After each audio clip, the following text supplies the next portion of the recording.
Welcome, everyone. Today, I'd like to introduce you to David Brooks, a criminologist and a counselor. And David, I recognize that healthy boundaries keep the bad out and let the good in. So what would you say as a counselor to those that need to establish healthy boundaries in their life, or even how to do that? You know, what I've noticed when it comes to boundaries is that everybody has a different level of boundary. There's some people that have like a boundary that's like a basketball court line. Some have like a tissue paper, like it's just pulled out. Some people even have a castle wall with a moat. It just kind of depends on where people are at. Some people, it's easy to detach from people. Some people become enmeshed very quickly, which then makes them codependent. When it comes to especially relationships, what I've noticed especially with women, is that a lot of times they will take, and matter of fact, I'm not gonna make it just women because I've noticed that men can do this also, is that when they get into a relationship, they meet that person. They start to feel this, oh, I'm excited. I want to meet them. I want to see them more. But what I've noticed with that is that when people have those boundaries right from the get-go, like as soon as they meet somebody, make them wait. And when you have that first long conversation at night, then say, I'll call you in a couple of days. Whenever you start to think about that relationship instead of feel, that's whenever you can create that distance to see so that you can watch the other person. Too many times they jump in too quickly, you know, almost like a frog. And I hate to use this analogy, but it's very hard to boil a frog because as soon as they touch the hot, they jump. But if you take a frog and you start it off with cold water, they can't adjust to the temperature. And so with a person, it's the same thing. A lot of times we get enmeshed in this relationship and we can't see. The environment is starting to change. We're starting to change. They're starting to change. But then we say we can change them. If they just do this, then they will be better.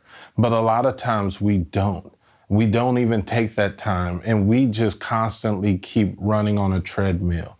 And you get tired of that relationship way before. And then whenever you said, like you said, letting the bad stay out and the good stay in, a lot of times there is no line. And that line, it just jumps back and forth. And that's why they become so emotional, because they've been hurt, they've been traumatized, because people like to be close to you so that by the time you start to understand who they really are, it's almost like a bamboozle. It's like they show you their avatar at first, but the real person comes behind them. If you give them enough room and enough patience, you'll get to know the real person before you get too deeply involved. And so that's what I tell people about boundaries, especially in relationship. Give them time so that you can see the real person and don't get too enmeshed in the relationship and it's so difficult to get them out.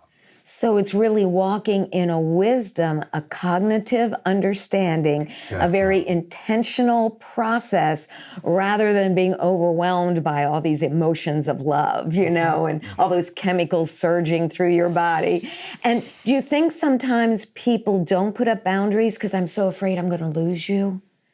They want something so much that it is a fantasy of what they want rather than the reality of who that person really is.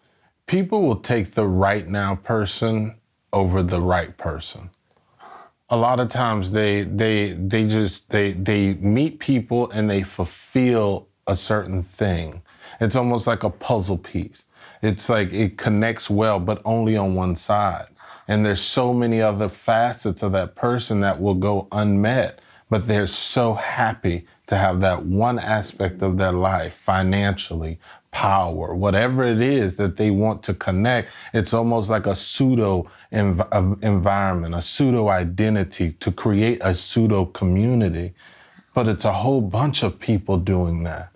And that's why I could not imagine dating in today's society, because so many people are only dating the avatar, that social media, over the internet person, but whenever they meet them, they don't know how to communicate. They don't know how to create those boundaries. And that's why I tell people who really have gotten tired of the dating, so they go into this virtual dating system. It's just as bad in the virtual as it is in reality. But we still have to come back to the reality, and that's where we have to create those boundaries, is when we become face to face. Don't move too quick.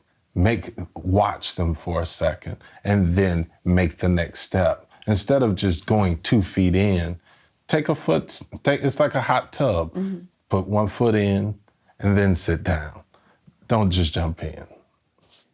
Great wisdom. Thank you, David. And thank you for joining us.